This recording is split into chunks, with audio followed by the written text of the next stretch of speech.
Hello everyone. Ito yung head office ng Mercury Drug Corporation. Dito yan.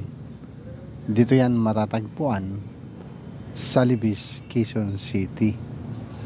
Sa Mercury Drug Avenue. At hayon doon, yun yung gate 1.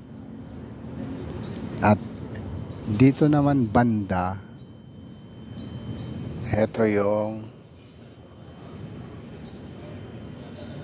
gate 2. Yan yung may dalawang guard.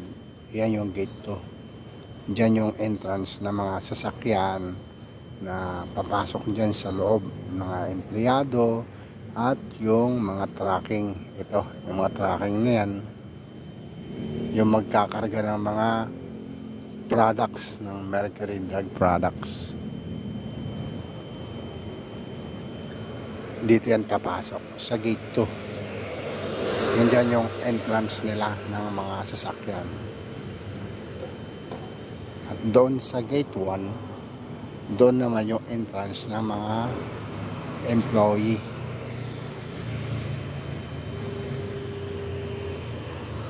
Thank you so much. Bye.